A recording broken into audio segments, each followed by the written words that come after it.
Okay. सो आज हमने inverse matric को डिस्कस करना है, और हम लोग दोबारा से फोर वेलोसिटी, फोर एक्सेलरेशन और एमसीआरएफ को देखेंगे। हम एक्सेलरेटेड ऑब्जर्वर को डिस्कस करेंगे। लेकिन उससे पहले मैं एक चीज क्लैरिफाई करना चाह रहा हूँ। रात को अचानक मेरे जहन में आई कि मैंने हैंडआउट्स में तो मेंशन नहीं किया हुआ, लेकिन मैं कल लेक्चर में जब डिस्कस कर रहा था एनएम टेंसर्स को, तो मैं कहीं यहाँ लिख के आया था इसकी ट्रांसफॉर्मेशन के दौरान कि ये आपके पास एन एम ट्रांसफॉर्मेशन मैट्रिक्सेस हैं। सो असल में ये एन एम ट्रांसफॉर्मेशन मैट्रिक्सेस नहीं है। मैं इसके बारे में सोच रहा था, ये आपके पास N plus M transformation matrices हैं, ये एन प्लस एम नहीं है। सो लेट्स सपोज कि अगर आपके पास कोई टेंसर हो अल्फा, बीटा और गामा का, तो इसमें आपको एक ट्रांसफॉर्मेशन मैट्रिक्स अल्फा के लिए चाहिए और दो इसके लिए चाहिए। तो बेसिकली 1 + 2 3 ट्रांसफॉर्मेशन मैट्रिक्सेस होंगे यहाँ पर। तो सेम जनरलाइजेशन यहाँ पर भी आप करेंगे। तो इस चीज का ध्यान रखिएगा।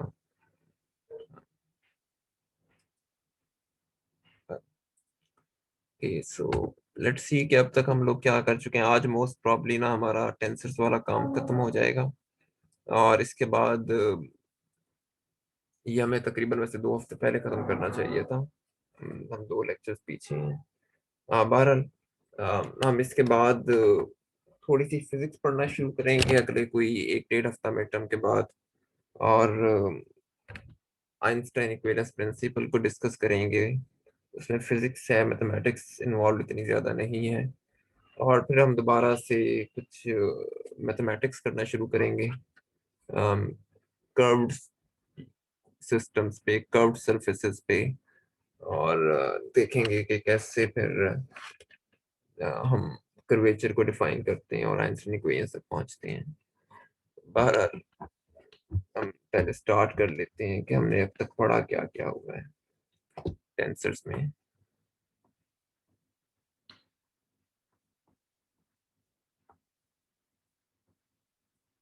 हमने अब तक पढ़ा है कि जीरो जीरो टेंसर्स क्या होते हैं। जीरो जीरो टेंसर्स असल में क्या होते हैं? स्केलर्स।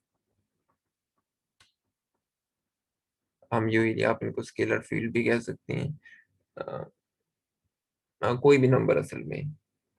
सो स्केलर्स होते क्या हैं? ये चेंज नहीं होते, ये इनवेरिएंट क्वांटिटीज होती हैं।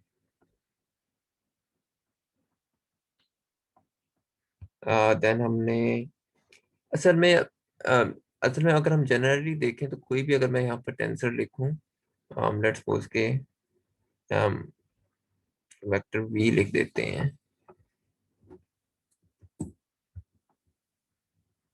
um,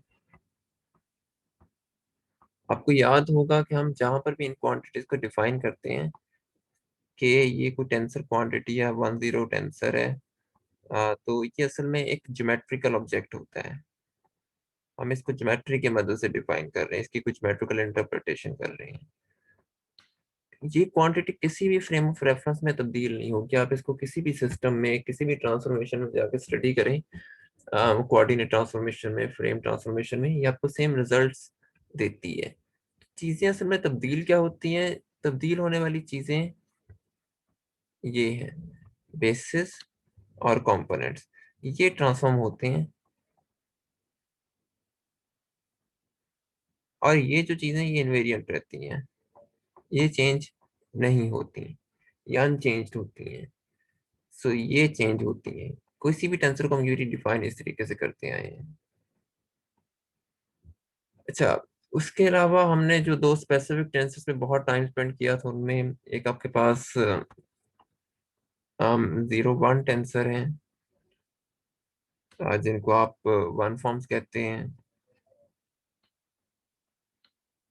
और इनकी ट्रांसफॉर्मेशन हमने पढ़ी थी कि इनके कंपोनेंट्स ट्रांसफॉर्म होते हैं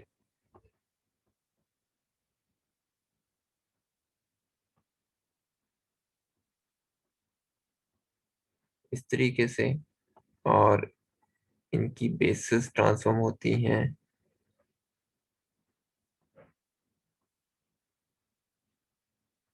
इस तरह से। ठीक है। इसी तरह हमने हमने पढ़ा था 01 के बारे में, सॉरी 10 के बारे में। सो ये 10 टेंसर्स आपके पास वेक्टर्स होते हैं, और वेक्टर्स की ट्रांसफॉर्मेशन आप इस तरीके से करवा सकते हैं, मतलब कि ये वन फॉर्म की बेसिस की तरह ट्रांसफॉर्म होते हैं इनके कंपोनेंट्स,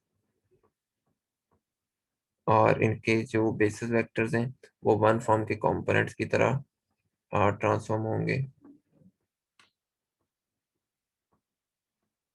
तो ये ऑपोजिट ट्रांसफॉर्मेशन होती हैं। उसके अलावा वन फॉर्म को आपको पता है कि आप वन फॉर्म को एक वेक्टर देते हैं तो आपको रियल नंबर मिलता है। 10 टेंसर्स में किसी भी वेक्टर को एक वन फॉर्म देंगे तो आपको एक रियल नंबर मिलेगा। सो देन हमने लास्टली जनरलाइज किया था एन एम टेंसर्स को,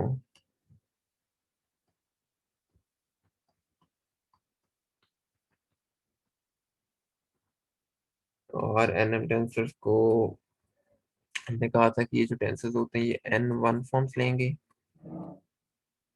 और एम वेक्टर्स लेंगे, और आपको एक रियल नंबर प्रोड्यूस करके दे देंगे। अ, अगर हम इनको कंपोनेंट फॉर्म में लिखना चाहें तो वो हम इस तरीके से लिख रहे थे,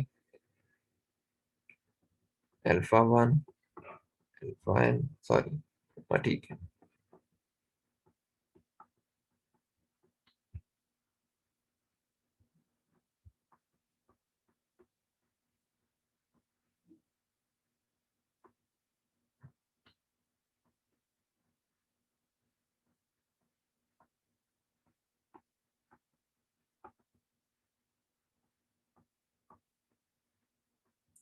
और ये जो आपके पास हैं ये बेसिस एलिमेंट्स इंडिकेट करते हैं कि इनको एन वन फॉर्म चाहिए,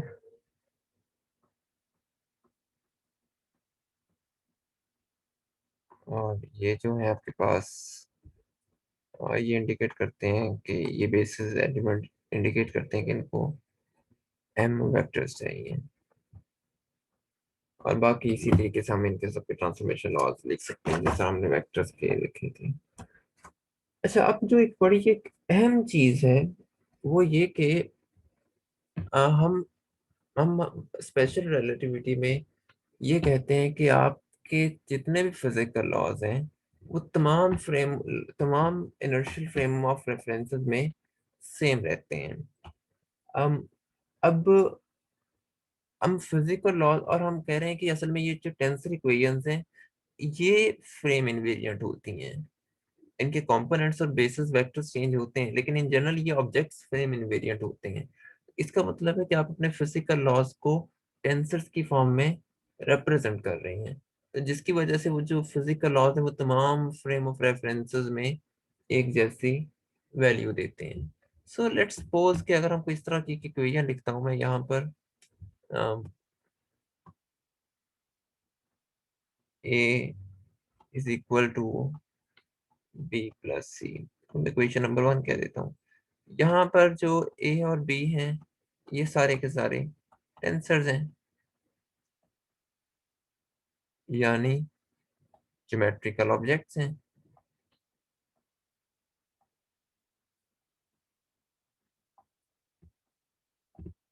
कि जब हम बात करते हैं कि ये चीजें इनवेरिएंट रहती हैं तो इस बात से कोई फर्क नहीं पड़ता कि आप किस कोऑर्डिनेट सिस्टम में काम कर रहे हैं, मेरे पास कोऑर्डिनेट सिस्टम कौन सा है, मेरे पास फ्रेम कौन सा है, मैं मतलब किस, या मैं इन लॉज को लिखने के लिए किस किस ऑब्जर्वर के थ्रू इन लॉज को लिख रहा हूँ। मतलब इन इन लॉ फिजिकल लॉज को इस बात से कतई कोई फर्क नहीं पड़ता कि आपने क्या मैं किस कोऑर्डिनेट सिस्टम में काम करूं, मैं कार्टेशियन में काम कर रहा हूं, मैं पोलर में कर रहा हूं, या मैं किस फ्रेम के अंदर काम कर रहा हूं। मेरा फ्रेम ओरिजिन पे सेंटर्ड है, मेरा फ्रेम ट्रांसलेशन कर रहा है, मेरा फ्रेम किसी वाई एक्सिस के लॉन्ग मूव कर रहा है, या या इनको इस बात से फर्क नहीं पड़ता कि कौन सा ऑब्जर्वर इन लॉज को लिख रहा है। सो अगर कोई ऑब्जर्वर जमीन पर मौजूद है वो लिख रहा है न्यूटन लॉ ऑफ ग्रेविटेशन को, या कोई ऑब्जर्वर किसी रॉकेट के अंदर जा रहा है वो इन लॉस को लिख रहा है, या कोई ऑब्जर्वर किसी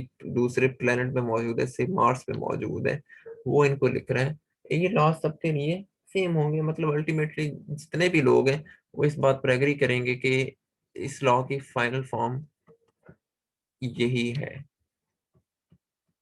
मतलब उनको इस बात के ऊपर कोई इतराज नहीं होगा।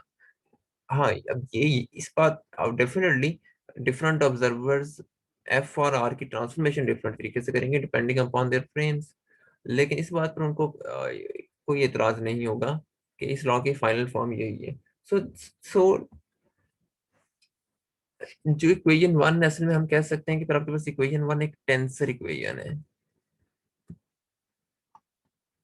आप फिजिकल लॉज को टेंसर इक्वेशंस की फॉर्म में रिप्रेजेंट करते हैं ताकि वो इनवेरिएंट रहें।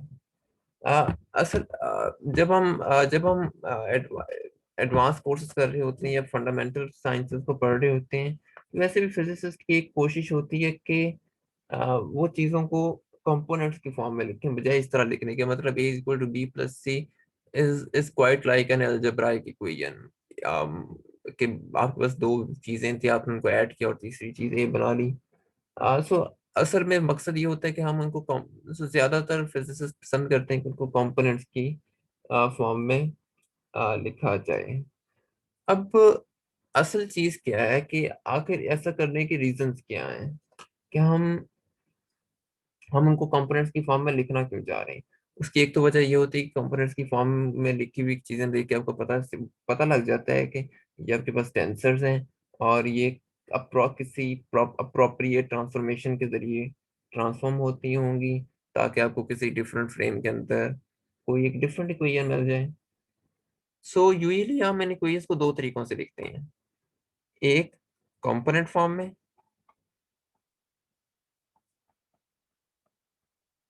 और एक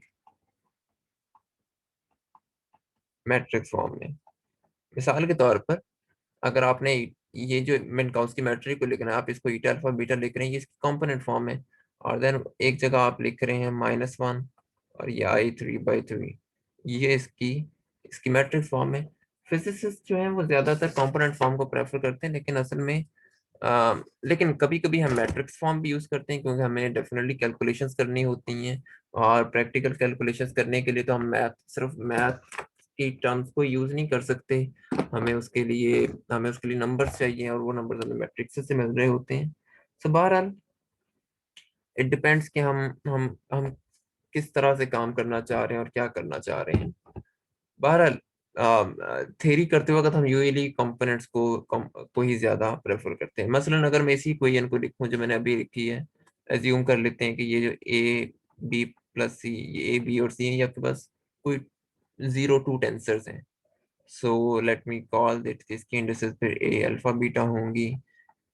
अब एज्यूम कर रहा हूँ कि सिर्फ ये 0 2 टेंसर से कुछ भी हो सकते हैं, alpha beta plus C alpha beta. अब इनमें से कोई एक क्वांटिटी उठा लें।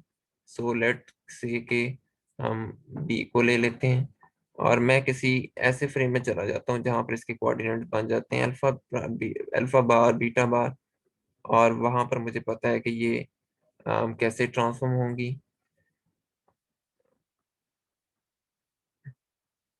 अल्फा बार, सो या अगर मैं अब किसी जनरल फ्रेम की बात करूं तो फिर मुझे असल में ये लिखना चाहिए, जैकोबियन लिखना चाहिए, क्योंकि लाजमी नहीं कि हर फ्रेम मेरे पास लॉरेंस फ्रेम ही हो। सो इसी तरह मैं ए के लिए ट्रांसफॉर्मेशन लिख सकता हूँ, बी के लिए लिख सकता हूँ, सी के लिए लिख सकता हूँ। तो मुझे अल्टीमेटली जो एक नई इक्वेशन मिलेगी वो कुछ इस तरीके से होगी, A bar is equal to B bar plus C bar. लेकिन आप या अगर मैं इसी इक्वेशन को जैसे मैट्रिक्स फॉर्म में लिखना चाहूँ तो B bar is equal to J transpose B और जे, ये इसकी मैट्रिक्स फॉर्म है। सो अब ये जो नंबर आपको मिल रहा है बी प्लस, या बी बी इस तरीके से ट्रांसफॉर्म हो रहा है, सी भी इसी तरह से ट्रांसफॉर्म हो रहा होगा, ए भी इसी तरह किसी लॉ को फॉलो कर रहा होगा, लेकिन इनका जो फाइनल आउटकम है किसी डिफरेंट फ्रेम के अंदर भी वहां पर ये दोनों बराबर है, यानी कि A bar will be equal to A. B bar plus C bar is equal to B plus C, क्योंकि ये अगेन एक ज्योमेट्रिकल ऑब्जेक्ट है। ज्योमेट्रिकल ऑब्जेक्ट जो होते हैं वो सेम रहते हैं, वो तब्दील नहीं होते। सो बेसिकली ये इनका कनेक्शन है हमारे फिजिकल लॉज के थ्रू, और जितनी भी हमने अभी तक मशीनरी डेवलप की है पिछले 15 लेक्चर्स के अंदर, वो स्पेशल रिलेटिविटी के उस पॉइंट को मैथमेटिकली जस्टिफाई करने के लिए है, कह सकते हैं कि जितने भी फिजिकल लॉज हैं वो तमाम फ्रेम ऑफ रेफरेंसेस में इनर्शिया सेम रहते हैं। सो ये चीज, ये मशीनरी आपको बता रही है कि भाई वो कैसे सेम रहते हैं और उनकी नेचर क्या होती है। Is that clear? जी सर। इसमें कोई कोई कंफ्यूजन, कोई क्वेश्चन आपको हो तो पूछ लें।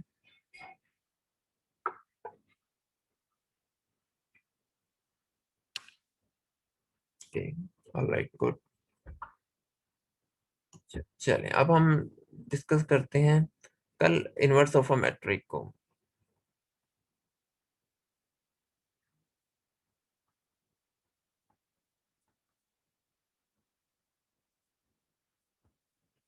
अच्छा, हमने डिस्कस किया हुआ है कि मैट्रिक जो होता है वो एक सिमेट्रिक 0 2 टेंसर है।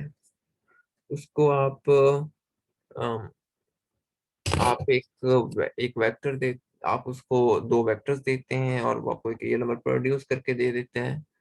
सो हमने जो चीजें अब तक पढ़ी हैं मैट्रिक के बारे में, कि metric is a metric 0 2 tensor. आप इसको दो वेक्टर्स देते हैं, या आपको कोई रियल नंबर प्रोड्यूस करके दे देते हैं। अच्छा, हमें पता है कि ये मैट्रिक जो है, असल में हमने कल के लेक्चर में देखा था, ये आपको वन फॉर्म और वेक्टर्स के दरमियान एक मैप भी प्रोवाइड करता है। Also provides a map between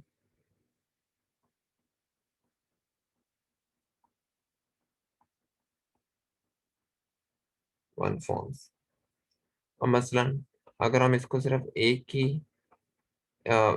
he vector दें और एक स्लॉट खाली छोड़ दें, ये आपके पास बेसिकली आपके पास ये आपके पास वन फॉर्म की डेफिनेशन होती है, और इस वन फॉर्म वी के साथ एक वेक्टर वी एसोसिएटेड है। और देन हमने इसको देखा था कि हम फिर इस चीज को ऐसे भी लिख सकते हैं। ये जो हमने काम यहाँ पर किया, इसको हमने किया, कहा था कि ये चीज कहलाती है logarithm N index.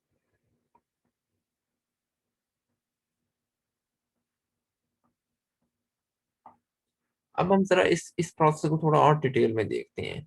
So question हमारे सामने अब ये है कि क्या मैं किसी इंडेक्स को रेज भी कर सकता हूँ जिस तरह मैं लोअर कर रहा हूँ? जी, क्या मैं इंडेक्स को रेज कर सकता हूँ किसी लेजिटिमेट वेट से? यस सर, हम कर सकते हैं। अच्छा, हाँ, लेकिन हमें इसके लिए कैसे क्या का इस्तेमाल करना होगा? हमें इसके लिए डेफिनेटली इनवर्स मैट्रिक यूज करेंगे। अब हम इंडेक्स को रेज कर सकते हैं इनवर्स मैट्रिक के थ्रू, लेकिन कैसे इनवर्स मैट्रिक यूज होगा, ये अब हमें देखना पड़ेगा, और इस चीज को हम देखते हैं कि ये काम कैसे किया जा सकता है। ठीक है।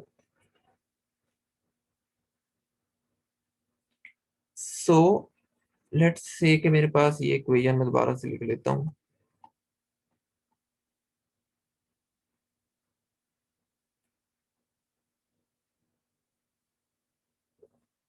अब मैं इस ये जो मेरे पास इक्वेशन है, ये बेसिकली एक वेक्टर है वी बीटा। अगर इसमें वेक्टर को ट्रांसफॉर्म करना चाहूँ, तो क्या मैं इसको ऐसे लिख सकता हूँ? मैं यहाँ पर एफ का सिंबल यूज कर रहा हूँ, ये एफ मैट्रिक है। क्या मैं इसको ऐसे लिख सकता हूँ? कॉन्ट्रेक्शन होने के बाद आपको वी बीटा ही मिल जाएगा।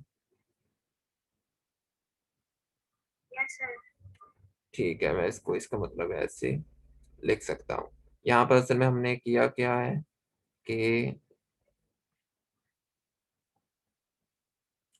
We beta is equal to F beta sigma V sigma. अच्छा, लेकिन हम यहाँ पर असल में एक और चीज प्रपोज करना चाह रहे हैं कि वो प्रपोज हम ये करना चाह रहे हैं कि जो आपके पास मैट्रिक एफ है ये असल में जी का इनवर्स है। लेकिन एक चीज आपने याद रखनी कि जब भी हम ये बात करते हैं कि ये जी का इनवर्स है, तो आपको ये मेक श्योर करना होता है कि मैट्रिक डीजेनरेट है, ताकि आप उसका इनवर्स ले सकें। डीजेनरेट होने का क्या मतलब है कि उसका डिटर्मिनेंट नॉन जीरो है, क्योंकि अगर उसका डिटर्मिनेंट जीरो आ गया फिर तो आप इनवर्स नहीं ले सकते। अगर मैट्रिक डीजेनरेट होगा तो इसका मतलब है कि आपका इनवर्स एग्जिस्ट करता है, विच मीन्स कि F time G is equal to identity. ठीक है। ओके। सो असल में हमारा कहने का फिर मकसद यहाँ पर ये है कि जो अभी हमने इक्वेशन लिखी है V alpha is equal to G alpha beta F beta sigma B sigma. यहाँ पर जो आपके पास एफ है ये एक आर्बिट्रेरी टेंसर है, मैट्रिक टेंसर है। लेकिन इस इक्वेशन को किसी भी वेक्टर और किसी भी वन फॉर्म के लिए ट्रू होना चाहिए। मतलब ये सिर्फ वी वी सिग्मा के लिए ट्रू ना हो, ये किसी भी वन फॉर्म और किसी भी वेक्टर के लिए ट्रू हो, सिर्फ इन स्पेसिफिक वेक्टर्स और वन फॉर्म्स के लिए ट्रू ना हो। इसके लिए मैं डिमांड, इसके लिए ना हम एक रिक्वायरमेंट है हमारी। डेफिनेटली ये अब ये देखें कि ये रिलेशन उसी, अब मैं यहाँ पर अल्फा को सिग्मा सिग्मा भी कर सकता हूँ। मतलब अगर मेरे पास ये चीज आइडेंटिटी के बराबर हो, ये जो पूरी चीज है, ये चीज अगर मेरे पास आइडेंटिटी के बराबर हो तो मैं यहाँ पर सिग्मा को डमी इंडेक्स में इसको अल्फा कर दूंगा और ये मेरे पास इक्वेशन सेटिस्फाई हो जाएगी। ये मैं कर सकता हूँ ना। तो असल में मेरी रिक्वायरमेंट ये है कि होना ये चाहिए कि जी अल्फा बीटा और एफ बीटा सिग्मा आपके पास इस चीज के बराबर है, अल्फा सिग्मा की। ये आपके पास इनवर्स मैट्रिक की कंडीशन है किसी भी आर्बिट्रेरी टेंसर के लिए। अच्छा, अगर ऐसा है तो फिर आप लिख सकते हैं V alpha alpha sigma V sigma, जो कि सिग्मा बन गया और मैं सिग्मा को अल्फा से रिप्लेस कर देता हूँ, इक्वेशन सेटिस्फाई होगी।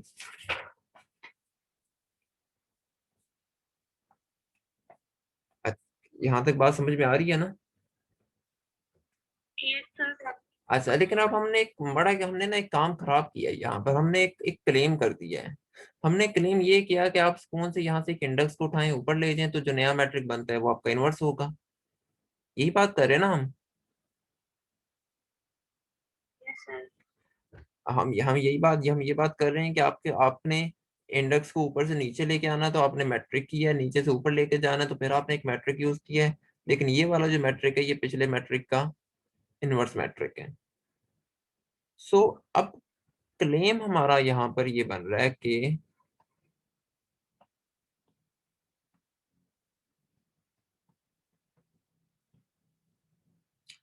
क्लेम ये है कि क्या just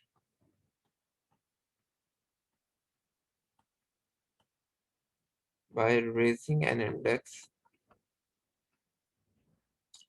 on ji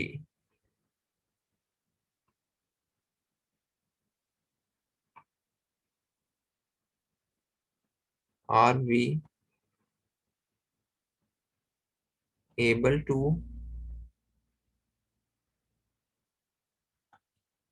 gate its inverse.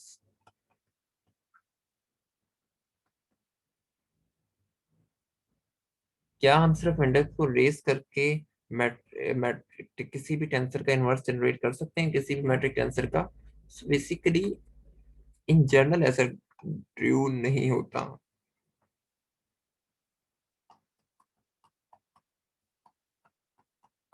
आप मैट्रिक टेंसर के लिए ऐसा कर सकते हैं, लेकिन इन जनरल आपके पास ऐसा नहीं होता कि आप इसका इन्वर्स लें और ये चीज इसके बराबर आ जाए अल्फा बीटा का इन्वर्स। हाँ, लेकिन मैट्रिक टेंसर के लिए हाँ ये बात ट्रू है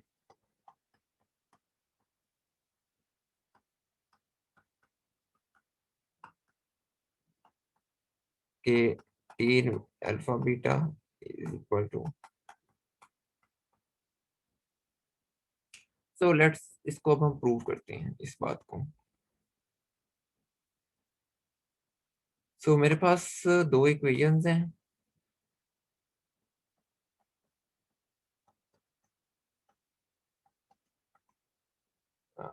वी वी अल्फा इसकी इंडेक्स को मैंने रेज किया, सॉरी मेरे पास वी बीटा था, इसके इंडेक्स को मैंने लोअर किया इस मैट्रिक टेंसर के जरिए। और इसी तरह मेरे पास यहाँ पर एक लोअर इंडेक्स के साथ वी बीटा था, मैंने इसके इंडेक्स को रेज कर दिया एक metric tensor alpha beta F alpha beta use करके। इसको मैं इक्वेशन 1 कह देता हूँ, इसको मैं इक्वेशन 2 कह देता हूँ। और यहाँ पर मेरे पास जो जी है वो भी एक 0 2 टेंसर है, और यहाँ पर जो मेरे पास एफ है वो भी एक 0 2 टेंसर है। और हम कोई भी यहाँ पर हम जो भी यहाँ पर काम करने वाले हैं, हम कोई भी एक एक मतलब इस तरीके से मैट्रिक्स यूज करके हम कोई भी एक अ, अ, मतलब इन जनरली हम ये ऑपरेशन किसी भी मैट्रिक्स के ऊपर कर सकते हैं। हमने जैसे कल देखा भी था कि अगर आपको एक साइड नोट के तौर पर इसको लें कि हम मैट्रिक को यूज करके कैसे इंडेक्सेस नीचे ला रहे हैं। मिसाल के तौर पर आपके पास एक मैट्रिक है अल्फा बीटा, सॉरी एक टेंसर अल्फा बीटा, और आप यहाँ से इस अल्फा को नीचे लाना चाह रहे हैं। सो आप इसके ऊपर एक मैट्रिक टेंसर अप्लाई कर देते हैं। आपने अल्फा को रो से करवाना था चेंज, तो ये आपके पास एक मिक्स टेंसर बन गया टी रो बीटा। आपने अल्फा को नीचे ले आए। इसी तरह अगर आप बीटा को भी नीचे लाना चाहते हैं तो आप क्या करें कि ये टेंसर था आपके पास, इसके ऊपर एक और मैट्रिक टेंसर अप्लाई कर दें। बीटा को नीचे लाना है, ठीक है, किस इंडेक्स के थ्रू लाना है, सिग्मा के थ्रू, तो आपके पास नया मैट्रिक बन जाएगा रो सिग्मा।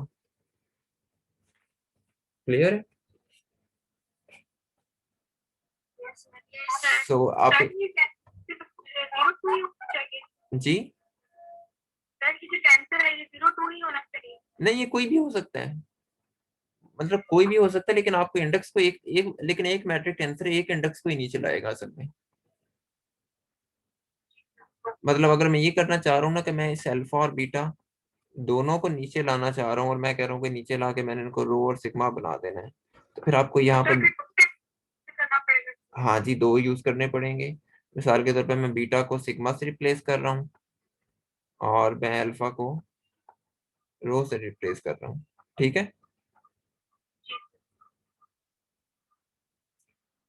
अच्छा, इसी तरह अगर मुझे ये करना हो कि मैं अब इस रो और सिग्मा की इंडेक्सेस को ऊपर ले जाके अल्फा और बीटा बनाना चाह रहा हूँ, अब फिर मुझे जी नहीं यूज कर सकता, मुझे बेसिकली इसका इनवर्स मैट्रिक यूज करना होगा। ठीक है। फिलहाल मैं इसको मतलब फिलहाल मैं इन दोनों में फर्क रख रहा हूँ कि ये अल्फा बीटा और ये अल्फा बीटा। अभी मैं इस इनवर्स मैट्रिक एफ से रिप्रेजेंट कर रहा हूँ, लेकिन अभी हम थोड़ी देर के बाद यहाँ पर भी मतलब हम डिफाइन कर लेंगे कि अगर ये आपके पास एक मैट्रिक है तो ये जो चीज होगी उसका इनवर्स मैट्रिक होगी, अगर ये मैट्रिक है तो ये उसका इनवर्स होगा। फिर हम एफ को खत्म कर देंगे। फिलहाल मैं जनरली एफ लिखता जा रहा हूँ। ठीक है, कि हम किस तरीके से इंडेक्सेस को ऊपर और नीचे ला सकते हैं।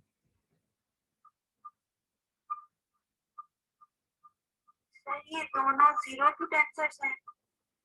हाँ ये सारी बातें, दो इंडेक्सेस हैं तो 0 2 टेंसर्स हैं। बस 0 2 और 2 0 टेंसर्स है ना, मिक्स हो गया काम। 0 2 नहीं हो सकते। क्या? 2 0 ये बेसिकली आपके पास जो टेंसर बना है ये 2 0 टेंसर है, इसमें इंडिसेस ऊपर आ रही हैं। सर एफ और जी की बात कर रही हूँ। जो एफ है ये F 2 0 टेंसर्स हैं, ये 0 2 हैं। तो आपने ऊपर मेंशन किया कि ये दोनों ही 0 2 है। ओ यहाँ तो मैंने इसलिए देखे ना, ओ अच्छा ठीक है, वो ठीक है, हाँ गॉट इट। मैंने यहाँ पर मिस्टेक की है लिखते हुए। सो ये 2 0 टेंसर है। जी सर, ठीक है। ठीक है। अच्छा इस इवन क्या आप किसी जनरल टेंसर की ही नहीं, आप किसी मैट्रिक टेंसर की भी इंडेक्सेस को ऊपर नीचे कर सकते हैं। सो से कि आपके पास यहाँ पर कोई जी अल्फा बीटा है और आप इसके इंडेक्सेस को ऊपर लाना चाह रहे हैं। आप इसके इंडेक्सेस को ऊपर ला के चलें, रो सिग्मा ही बनाना चाह रहे हैं। अब आपको यहाँ पर चूंकि ये पहले से एक मैट्रिक टेंसर मौजूद है ना, और आपने इंडेक्सेस को नीचे से ऊपर लेके जाना, तो आपको यहाँ पर एक इनवर्स टेंसर चाहिए होगा। सो सेव वो आपके पास ये बन रहा है। तो इन जनरल आप किसी भी टेंसर के इंडेक्सेस को आगे पीछे कर सकते हैं। और यहाँ पर और क्योंकि ये मैट्रिक टेंसर है तो इससे कोई फर्क नहीं पड़ेगा मैं सिग्मा बीटा लिख रहा हूँ या बीटा सिग्मा लिख रहा हूँ, doesn't matter.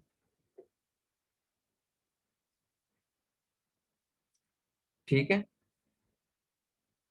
Yes sir. Okay. सो अगर आपके सो अब ये जो आपके पास मैट्रिक टेंसर बना है, सो जी रो सिग्मा,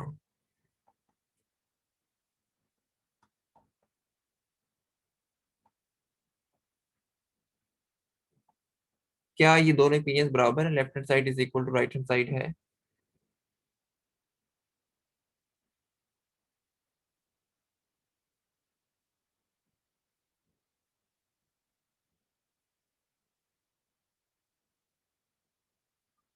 सर एफ और जी एक दूसरे के इनवर्स है नहीं, इसमें। ये यहाँ पर फिलहाल एक ही, अभी हम देखते हैं ना कि यूनिवर्स है या नहीं है। जी सर। मतलब मैं फिलहाल यहाँ पर क्या किया कि मेरे पास एक टेंसर था, मैंने उसके इंडेक्स को ऊपर ले गया हूँ, बीटा को ऊपर ले गया हूँ, इस डेल्टा के इंडेक्स को। सर इसमें कमी का कोई नहीं है। डमी यहाँ पर बीटा है तो सही आपके पास। ठीक है सर। सो सर इक्वल है। तो ये चीज भी बन गई फिर, F rho sigma. Yes sir. अच्छा, अब यहाँ ये तो जो चीज है ये तो आपके पास आइडेंटिटी है।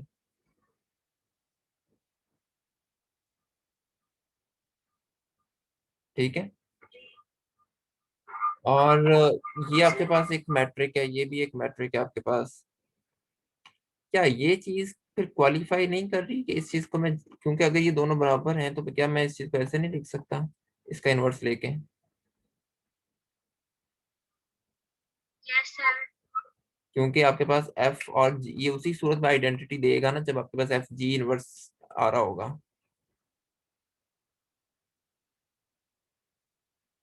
सॉरी, ये उसी सूरत में वन देगा ना जब आपके पास एफ और जी का प्रोडक्ट वन जी आएगा। सर। और वो सर ये इनवर्स है। और वो उसी सूरत में आएगा जब एफ और जी एक दूसरे के इनवर्सेस होंगे।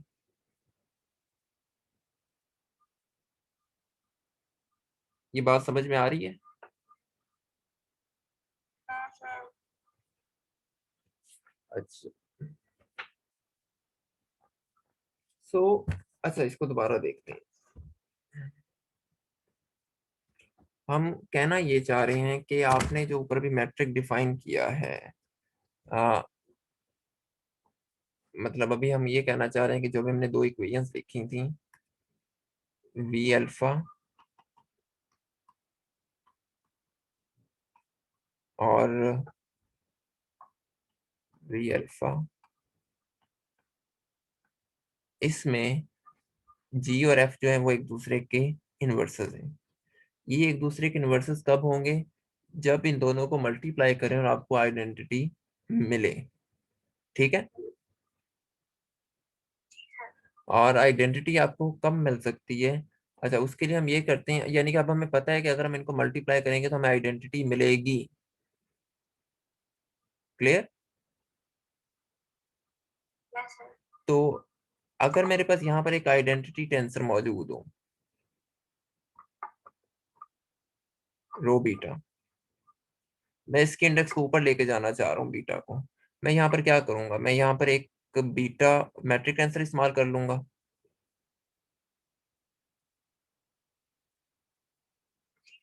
और मुझे यहाँ पर क्या मिल जाएगा, जी के ऊपर इंडेक्सेस क्या आएंगी, सिग्मा है तो सिग्मा। रो सिग्मा। अच्छा, इसका मतलब ये हुआ, अगर ये कंडीशन सेटिस्फाई हो रही है, क्या इस कंडीशन के सेटिस्फाई होने का फिर मतलब ये नहीं है कि एफ और जी एक दूसरे के इन्वर्सेस हैं?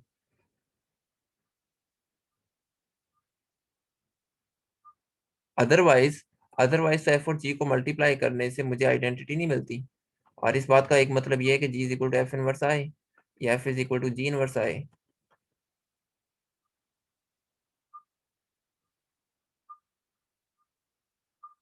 Yes sir.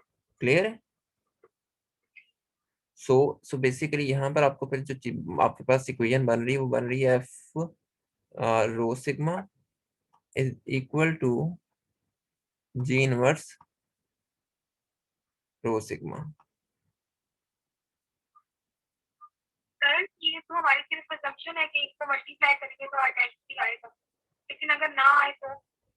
इन जनरल ये चीज ट्रू नहीं ना है, तो ये चीज हम यही कह रहे हैं ना कि सिर्फ मैट्रिक आंसर के लिए ये चीज ट्रू होगी, इन जनरल ट्रू नहीं होगी। सर फिर इसको प्रूव भी करना चाहिए हमें कि वाकई आइडेंटिटी आता है। क्या? सर इसको प्रूव भी तो करना चाहिए ना कि वाकई आइडेंटिटी आंसर आएगा। वो आपने किया तो है। आपने जो आपको जो असाइनमेंट 4 का आखिरी आखिरी क्वेश्चन है, जिसमें आप ये शो करते हैं कि ये चीज इसके बराबर है, और ये करने के लिए आप कुछ इस तरह का काम वहां पर करते हैं कि आपके पास ये एक मैट्रिक्स आता है अल्फा बीटा, आप इसको इसके इनवर्स से मल्टीप्लाई करते हैं तो आपको ये चीज मिल जाती है।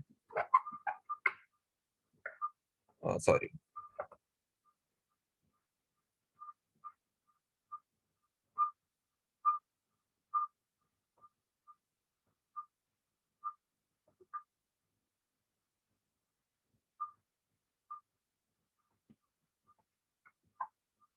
ये काम आपने किया है ना होमवर्क में, हमने वहां पर चेक किया है कि अगर आप बेसिकली -1 I3/3 को मल्टीप्लाई करें -1 I3/3 से, तो आपको यहाँ पर I4/4 मिलता है, जो कि असल में एग्जैक्टली इसके बराबर है।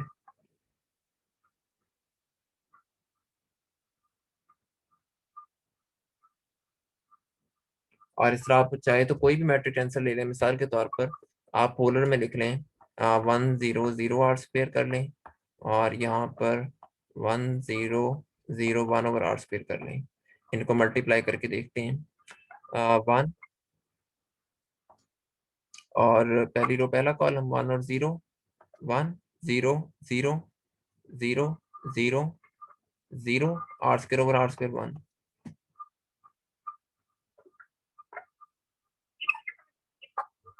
जी सर आज तो जा गई। ठीक है, तो आप कोई भी मतलब मैट्रिक आंसर लेके उसको शो कर सकते हैं, लेकिन इन जनरल ये चीज ट्रू नहीं होती।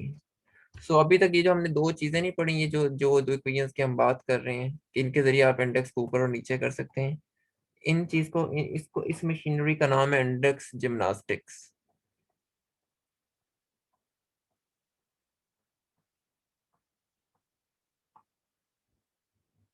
इसको इंडेक्स इंडेक्स जिम्नास्टिक कहते हैं, और इसके लिए आपको थोड़ी सी प्रैक्टिस करनी पड़ेगी, फिर आपको बड़ी इजीली अंदाजा हो जाएगा कि हम कैसे इंडेक्सेस को ऊपर नीचे कर रहे हैं। ये असल में एक बहुत इम्पोर्टेंट टूल है हमारे पास, हमारे पास इक्वेशंस को, कॉम्प्लिकेटेड इक्वेशंस को डील करते हुए। सो ये बहुत हेल्पफुल मशीनरी है, और आई सजेस्ट कि आप इसकी जितनी प्रैक्टिस हो सकता है, कि इसकी ना इस पे आधा एक घंटा इसकी प्रैक्टिस करें इंडेक्स को ऊपर नीचे करके। um, थोड़ा सा ये आपको ना, ताकि आपको ये चीजें ना फिंगर टिप्स पे पता लग जाए कि इंडेक्स को ऊपर और नीचे करते कैसे हैं। असल में छोटी छोटी छोटी इक्वेशंस पर तो डेफिनेटली काम आसान हो जाता है, लेकिन लेट्स सपोज कि आप एक कोई कॉम्प्लिकेटेड आंसर लिखें, से alpha 1 alpha 2 beta 1 alpha 3 beta 2 beta 3, और ये चेक करें कि इसके इंडेक्सेस को ऊपर और नीचे कैसे लेके जाएंगे, और देन वहां पर थोड़ी सी प्रैक्टिस करके देखें। सो ये काफी अच्छी एक आपको ना एक अच्छी एक्सरसाइज हो जाएगी आपके पास। तो बहरहाल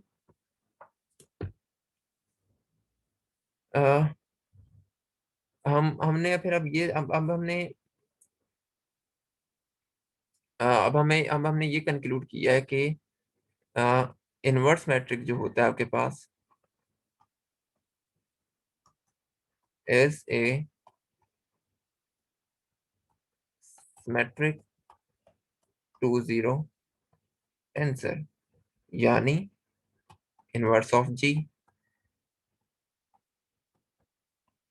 इसे क्या चाहिए? इसे दो वेक्टर्स चाहिए, सॉरी, दो वन फॉर्म चाहिए टू प्रोड्यूस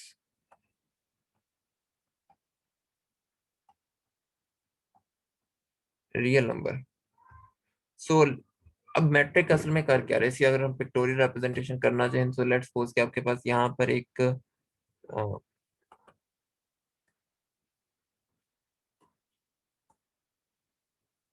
वेक्टर स्पेस मौजूद है और यहाँ पर आपके पास एक वन फॉर्म स्पेस मौजूद है।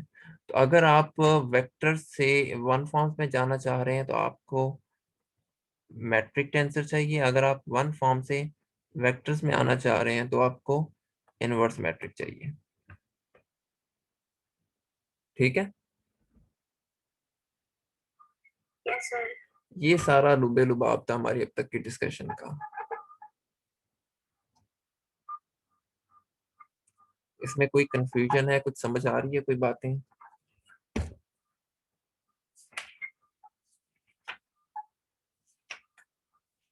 सर अगर थीटा है तो पैरेलल होंगे -1 1 1 1, तो उसका इन्वर्स मैट्रिक्स क्या होगा? सेम अगर आपके पास थीटा है, जी ईटा, जी मैट्रिक कैंसिल है ना, वो अगर ईटा है। अच्छा अच्छा, यानी कि G alpha beta is equal to eta alpha beta है। जी सर, तो ईटा के डायगोनल्स होते हैं -1 1 1 1, तो इसका इन्वर्स मैट्रिक्स सेम होगा क्या? इसका सेम होगा इनका उसकी मैट्रिक में, क्योंकि सारे के सारे नंबर्स है ना। तो बेसिकली अगर आप करेंगे, क्या आप करेंगे तो यही ना कि आपने इसका 1/1 कर देना है, इसका 1/1 कर देना है, 1/1 कर देना है, 1/1 कर देना है, लेकिन तो उसको फर्क सेम। नहीं पड़ रहा। जी सर, ये क्वेश्चन। तो आपको याद होगा मैंने जब शुरू में एक ट्यूटोरियल में एक प्रॉब्लम की थी तो वहां पर हम ये काम कर रहे थे कि GRR = GRR = 1। हमने इस तरह की क्वेश्चंस लिखी थी, या G alpha beta is equal to 1। जी सर। तो बेसिकली वहां पर भी हम यही मशीनरी यूज कर रहे थे, लेकिन वहां पर हमने इसको इस तरह से एक्सप्लिसिटली डिस्कस नहीं किया था। लेकिन हम यही कह रहे थे कि डायगोनल मैट्रिक के लिए ये जो चीज होती है ये आइडेंटिटी होल्ड करती है। उसकी वजह यही है कि जी और अल्फा बीटा और जी सब अल्फा बीटा एक दूसरे के इन्वर्सेस होते हैं। अगर ये इन्वर्सेस ना हो तो फिर ये आइडेंटिटी होल्ड नहीं करेगी, और ये मैट्रिक टेंसर के लिए करती है। बाकी टेंसर्स के लिए लाजमी नहीं कि ये करे या ना करे। Okay sir.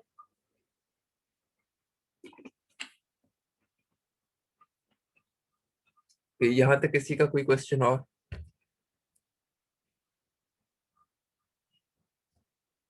No sir. ठीक, सो चलिए हम टेंसर्स की डिस्कशन को थोड़ा सा वाइंड अप करते हैं और डिस्कस करते हैं एक्सेलरेटेड ऑब्जर्वर्स को। इसके अंदर बहुत सारी चीजें वही हैं जो आपने पढ़ी होंगी पहले, लेकिन लेकिन इसमें हम थोड़ा सा इसको डिफरेंट तरीके से डिस्कस करते हैं, कुछ और चीजें इंट्रोड्यूस करवाते हैं।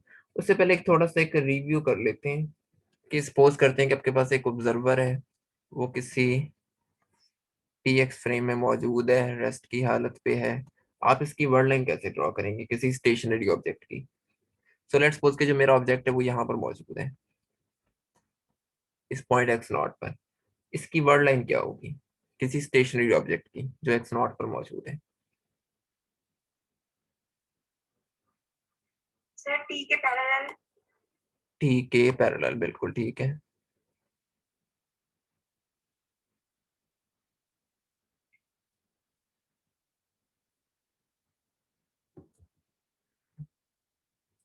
अच्छा, ठीक है, ये बन गई आपकी। अच्छा, इसी तरह अगर कोई ऑब्जेक्ट आपके पास अम, किसी स्पीड लेस देन सी से मूव कर रहा हो, उसके लिए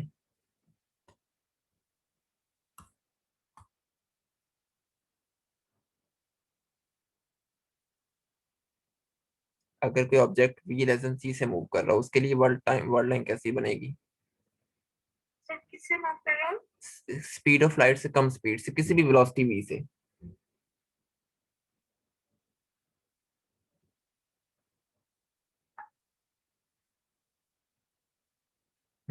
आपको पता है? सर पता तो है, बट एक्सप्लेन कैसे कर सकते हैं अच्छा, सर? लाइट के लिए कैसे बनेगी? लाइट के लिए क्या बनाने का तरीका है? लाइट के लिए सर 45 डिग्री पे। 45 डिग्री पे ये बन गई। ठीक है। अब अब जो मुझे बनानी है वी लेसन सी के लिए, वो कैसे बनेगी? वो सर ये वो इस 45 लाइट कौन से एक्स की 45 तरफ आएगी या लाइट कौन से टी की तरफ जाएगी? सर टी की तरफ। टी की तरफ जाएगी। ठीक है, शाबाश। सो बेसिकली ये जो चीज है ये वी लेसन सी के लिए है, ये जो है ये v is equal to C के लिए है, और ये world line v is equal to 0 के लिए है। और अगर मैं कोई वर्ड लाइन ऐसी बनाना चाह रहा हूँ जिसमें v जो है वो c से ज्यादा हो, तो वो फिर मेरे पास ये बनेगी। ठीक है। और यस यहाँ सर। यहाँ पर ये जो एंगल होता है, इस एंगल को हम लोग यूजली रेपिडिटी कहते हैं, और इसको टेंजेंट इनवर्स v से कैलकुलेट किया जाता है। सो बेसिकली यहाँ पर हम लोग बीटा लिखते थे, लेकिन हम सी को मान ले रहे हैं। ठीक है। कोई कंफ्यूजन, ऐसे ही पढ़ा था हमने सब कुछ। Yes sir. ओके। सो अब हम कंसीडर करते हैं कि एक आपके पास एक एक्सेलरेटेड ऑब्जर्वर है।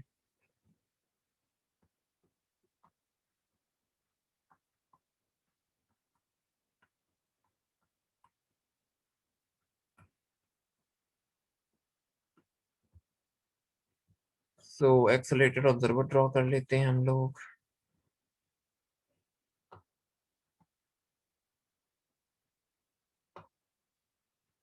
um, यहाँ पर एक्स है, यहाँ पर टी है, और कोई एक्सेलरेटेड ऑब्जर्वर लेना है, तो इस तरीके से आपके पास डेफिनेटली एक्सेलरेटेड ऑब्जर्वर वो होता है जिसकी वेलोसिटी कांस्टेंट नहीं रहती, तो उसकी आपको वर्ड लाइन किसी स्ट्रेट लाइन की सूरत में भी नजर नहीं आ रही होगी। अब इसकी वेलोसिटी डेफिनेटली हर पॉइंट के ऊपर चेंज हो रही है, तो फिर हर पॉइंट के ऊपर वेलोसिटी की डायरेक्शन भी चेंज हो रही होगी। तो आमतौर पर इस तरह की सिचुएशन में उन उन डायरेक्शंस को चेक करने के लिए हम क्या चीज इस्तेमाल करते हैं? हम कोई वेक्टर ड्रॉ करते होते थे ऐसी सिचुएशंस में। यहाँ पर कर्व्स के ऊपर, ये कर्व है ना एक, कर्व्स के ऊपर डायरेक्शन लेने के लिए हम वेक्टर्स ड्रॉ करते होते थे, tangent vector. Tangent vectors. So यहाँ पर इसकी डायरेक्शन के लिए ये एक टेंजेंट वेक्टर, मैं थोड़ा सा खुद ही लाइन से हटके बना रहा हूँ ऊपर पॉइंट रख के, ताकि आपको नजर आए।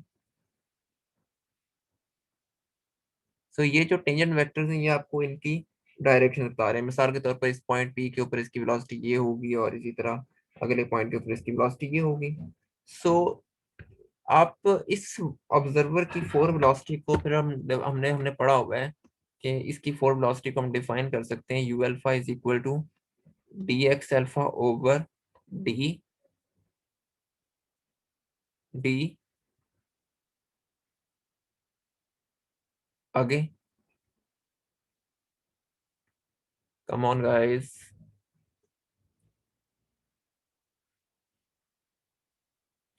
D two. D tau. Tau क्या चीज है यहाँ पर? प्रॉपर्टी। प्रॉपर टाइम क्या होता है?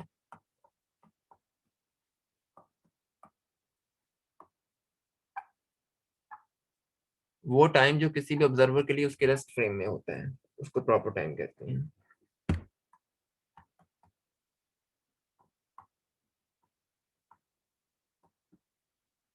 अच्छा, सो देन आप बड़ी इजीली हमने कुछ चीजें वेरीफाई की थी, आप शो कर सकते हैं इस इक्वेशन को इस्तेमाल करके दोबारा से, कि U alpha basically U dot U है, इसको आप eta alpha beta U alpha U beta is equal to -1, ये आइडेंटिटी हमने शो की हुई है। अच्छा, अब हम इसी तरीके से फिर 4 एक्सेलरेशन को भी डिफाइन कर सकते हैं।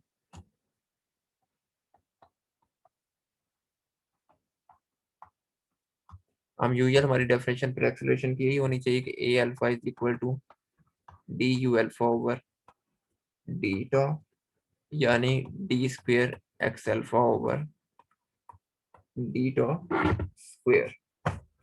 और देन यहाँ से इस इक्वेशन को हम इस्तेमाल करके कुछ और रिजल्ट्स भी अब हम इन एक्सेलरेशन और वेलोसिटी के लिए कुछ रिजल्ट्स भी निकाल सकते हैं। हमें पता है कि u dot u is equal to -1 होता है, तो हम इनको डिफरेंशिएट कर लेते हैं प्रॉपर टाइम टॉ के लिहाज से। और ये सारा कुछ आपको पता है कि हमने ये काम कैसे किया हुआ है। और ये चीज करने के बाद सॉरी, आपने कहा था कि u डॉट a जो है वो 0 के बराबर है, ठीक है? याद है ना आपको चीजें सारी? Yes, sir.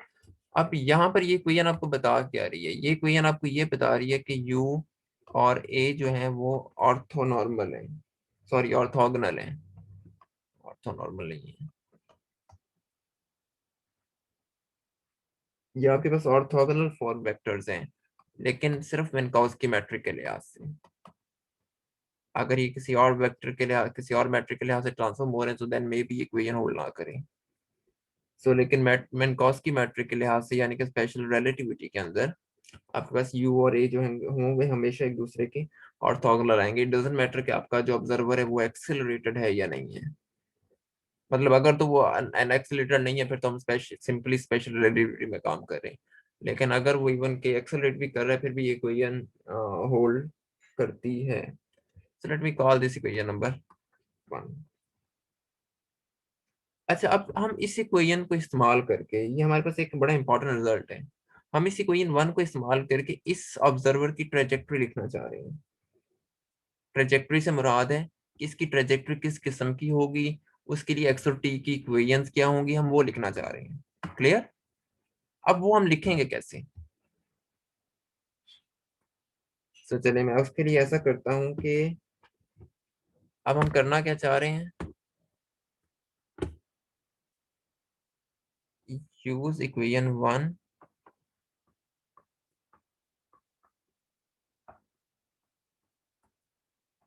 बल्कि ये नहीं मुझे कहना चाहिए कि यूज इक्वेशन 1, मुझे सिर्फ ये कहना चाहिए कि व्हाट इज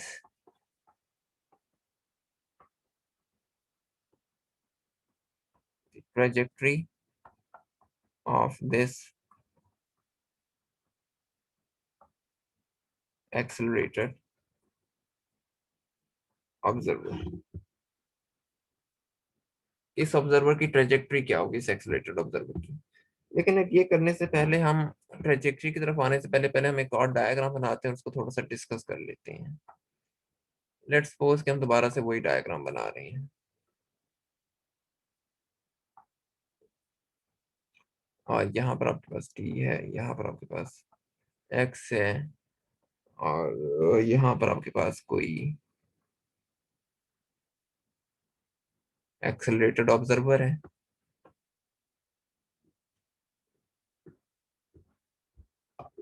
अच्छा, ये इस एक्सेलरेटेड ऑब्जर्वर को मैं रिप्रेजेंट कर देता हूँ a से, और अ, और मैं खुद चूंकि एक्सेलरेट नहीं कर रहा, और तो मैं खुद को रिप्रेजेंट कर देता हूँ ओ से। ये मैं मतलब मैं अपने फ्रेम में सारा कुछ कर रहा हूँ। अच्छा, अब हम इसके ऊपर कर लेते हैं, ड्रॉ कर लेते हैं दो टेंजेंट्स, दो डिफरेंट पॉइंट से ले लेते हैं और उनके ऊपर दो टेंजेंट्स ड्रॉ कर लेते हैं। लेट्स सपोज के चूंकि एक्सेलरेटर ऑब्जर्वर है, तो हर पॉइंट के ऊपर इसकी डायरेक्शन डिफरेंट होगी। सो यहाँ पर एक पॉइंट ले लेते हैं, यहाँ पर इसका टेंजेंट कुछ ऐसे आ रहा होगा, यहाँ पर इसका टेंजेंट कुछ इस तरीके से जा रहा होगा, ये पॉइंट Q है। और यहाँ पर इसकी वेलोसिटी v कह देते हैं, यहाँ पर v प्राइम कह देते हैं। डेफिनेटली अब हर पॉइंट के ऊपर इसकी वेलोसिटी तब्दील हो रही है, तो आप इसके ऊपर अपने यूरियल ट्रांसफॉर्मेशन लॉस तो नहीं लगा सकते, क्योंकि वो कांस्टेंट वेलोसिटी के लिए होते हैं। अगर आपकी वेलोसिटी चेंज हो रही है तो आपको हर पॉइंट पे अलग से एक ट्रांसफॉर्मेशन लॉ लगाना पड़ेगा। अब सपोज करते हैं कि मैं पॉइंट पी पर मौजूद हूँ, या मुझे ये पता है कि पॉइंट पी पर इस एक्सेलरेटेड ऑब्जर्वर की या एक्सेलरेटेड ऑब्जेक्ट की, इसमें से कोई दोनों चीजें, हम एक ही बात है, ऑब्जर्वर या object.